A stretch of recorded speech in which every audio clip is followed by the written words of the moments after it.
एक थे राजा टंकर देव। टंकर देव ने बहु विवाह न करने की शपथ खाई थी। एक ही विवाह करके जीवन निर्वाह करना चाहते थे। ज्योतिषों के अनुसार उनके विवाह में भारी व्यवधान था, सो टंकर देव की आयु हो चली थी, परंतु विवाह नहीं हो पा रहा था।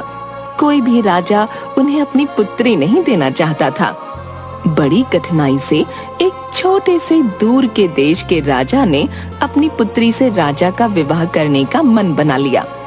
मार्ग लंबा और खतरनाक था, इसलिए बारात पूरी तैयारी के साथ निकली।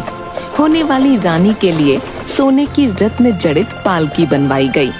बारात पहुंचने पर वधू पक्ष ने राजा तथा पूरी बारात का स्वागत किया।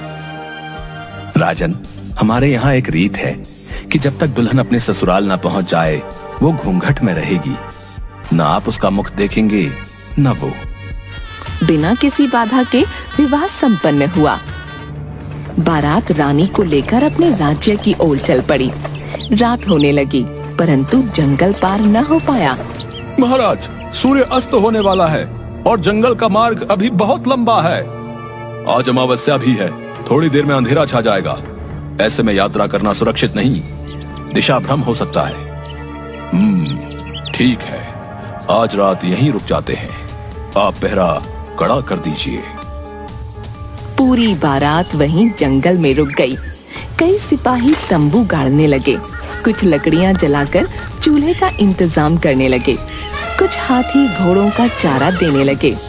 सभी भोजन करके अपने शिविरों में चले गए।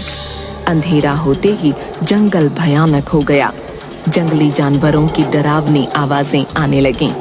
राजा और रानी के शिविरों का पहरा कड़ा कर दिया गया। तभी तेज तूफान आ गया, आंधी चलने लगी।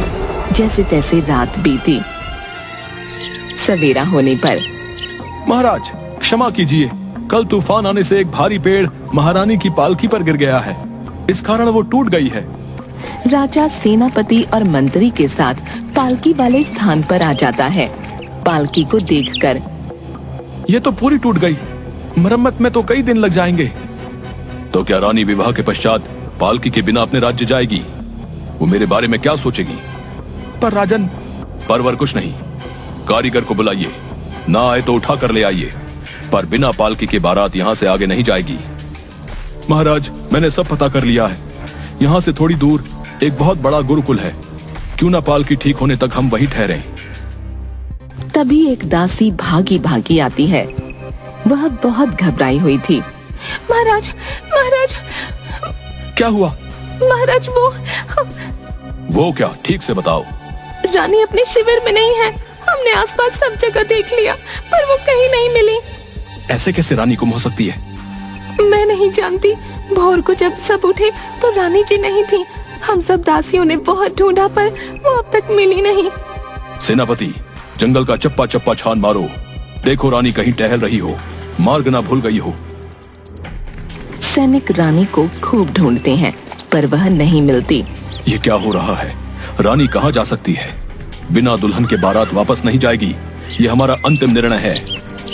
महाराज, हमने पूरा प्रयास कर लिया, अब गुरुकुल चलते हैं, शायद वे लोग हमारी सहायता कर सकें। चलो। सभी गुरुकुल जाते हैं। जंगल के किनारे एक बहुत बड़ा आश्रम था। उसमें कई विद्यार्थी गुरुजी के साथ रहकर शिक्षा ग्रहण करते हैं। मंत्री सबसे पहले जाकर गुरुजी को पूरी बात बताता है। गुरुजी द्वार पर आकर सबका स्वागत करते हैं। राजा उन्हें प्रणाम करता है।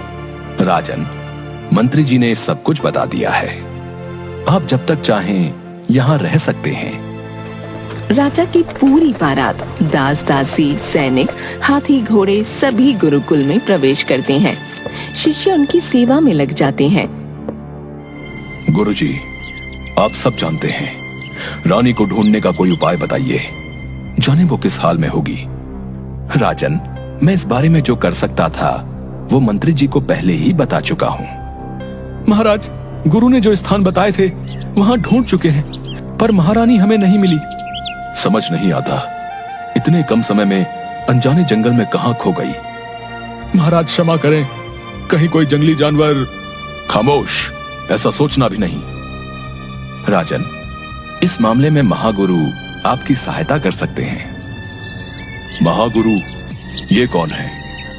वे हमारे महागुरु हैं। उनके पास कई दिव्य शक्तियां हैं। वे किसी का भी भूत, भविष्य तथा वर्तमान बता सकते हैं। आप कृपया उन्हें हमारी सहायता के लिए बुलाइए, पर एक शर्त है। कैसी शर्त? कोई उनका मजाक नहीं उड़ाएगा। आप अपने सैनिकों को पहले ही समझा दें। आप निश्चिंत रहें गुरुजी, ऐसा कुछ नहीं होगा। गुरुजी आंखें बंद करके कुछ देर ध्यान लगाते हैं। महागुरु कल सुबह आएंगे। वे अवश्य आपकी सहायता करेंगे। महागुरु छोटे कद के, मोटे पेट वाले, लंबी मूंछों वाले व्यक्ति थे।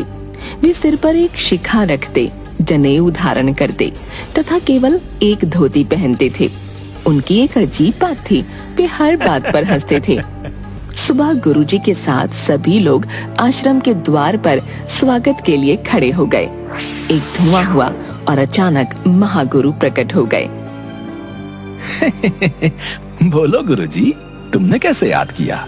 महागुरु, आप तो सब जानते हैं। अच्छा, तो ये है टंकर देव। इसकी दुल्हन भाग गई। महागुरु, भागी नहीं, जंगल में गुम हो गई है। अच्छा, तो फिर पालकी कैसे टूटी? तूफान आने पर पेड़ गिरने से टूट गई। मैंने तुमसे पूछा, बहुत कपटी मंत्री हो। महागुरु, कोई उपाय? यज्ञ की तैयारी करो। आज दोपहर ही यज्ञ होगा, अन्यथा बहुत देर हो जाएगी। गुरु और उनके शिष्य यज्ञ की तैयारी में जुट जाते हैं। तब महागुरु छोटे शिष्यों के साथ वाटिका में उन्हें पौधों की जानकारी देते हैं। सेनापति एक तरफ खड़ा सब देख रहा था। बच्चों, यज्ञ के लिए 7 तरह के फूल तोड़ कर ले आओ। बच्चे भागकर फूल लाकर महागुरु को देते हैं। गुरुजी, अचानक यज्ञ क्यों हो रहा है? वो जो राजा टंकर देव आया है ना, उसकी दुल्हन भाग गई है। ये कैसा महागुरु है, जब देखो है। अरे ओ सेनापति, वहां खड़े खड़े मेरे बारे में सोचना बंद करो। तुम भी इन बच्चों के साथ हे कर लो। महागुरु द्वारा उनके मन की बात जान लेने पर वह घबरा कर वहाँ से जाने लगता है, परंतु गिर जाता है। संभल कर सेनापति। दोपहर को यज्ञ के दौरान महागुरु वे फूल अग्नि कुंड में डाल देते हैं। अग्नि कुंड शांत होने पर, राजन, यज्ञ की इस भस्म का छिड़काव पूरे जंगल में फौरन करवा दो। राजा के संकेत पर सेनापति भस्म लेकर चला जाता है। महागुरु यज्ञ वाले स्थान पर जल से भरा मिट्टी का एक कुंड सामने रखकर बैठ जाते हैं। उनके ठीक सामने गुरुजी, राजा, मंत्री आदि बैठ गए। महागुरु कुछ मिनट आंख बंद करके ध्यान लगाते हैं। उसके बाद, राजन, दुल्हन धरती में समा गई है। ऐसा नहीं हो सकता, उनके साथ कई दासियां थी, तो वो अकेले धरती में कैसे समा सकती है?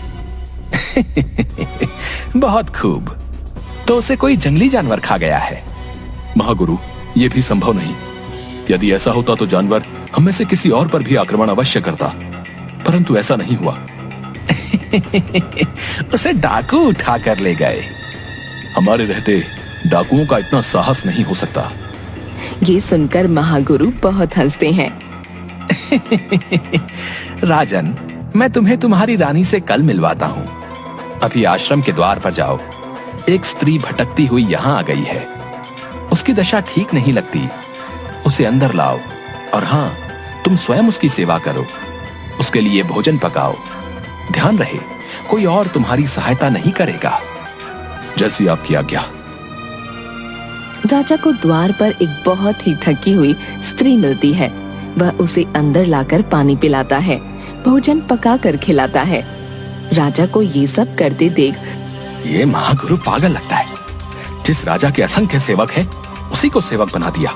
अचानक पीछे से महागुरु की आवाज आई। अरे ओ मंत्री, क्या कहा? मैं पागल हूँ? मंत्री घबरा कर भाग जाता है। महागुरु हंसने लगते हैं। सुबह राजा महागुरु और गुरुजी को प्रणाम करके, महागुरु, आपने कहा था कि आप सुबह रानी। जाओ, उस स्त्री को बुलाओ। उसके आने पर धीरज रखो टंकर देव। बेटी, तुम यहाँ कैसे आई? जी, मैं मार्ग भटक गई हूँ। जानती हो तुम्हें कहाँ जाना है? ये सुनकर वह रोने लगती है। तुम्हारे साथ जो कुछ हुआ है मैं सब जानता हूँ, पर तुम्हारे मुख से सुनना चाहता हूँ। जी, मैं सांची नरेश की पुत्री वैभवी हूँ। मेरा विवाह राजा टंकर देव के साथ हुआ था, परंतु विवाह के बाद जब मैं अपने कक्ष में आई तो देखा मेरी दासी कुंठा, जो मेरी बचपन की सखी भी है, दुल्हन बनकर मेरे कक्ष में खड़ी थी। जब मैंने उससे पूछा तो उसने कहा कि अब राजा टंकर देव की वह रानी कहलाएगी। उसके भाई और कुछ लोग मुझे उठाकर एक अनजाने स्थान पर ले गए।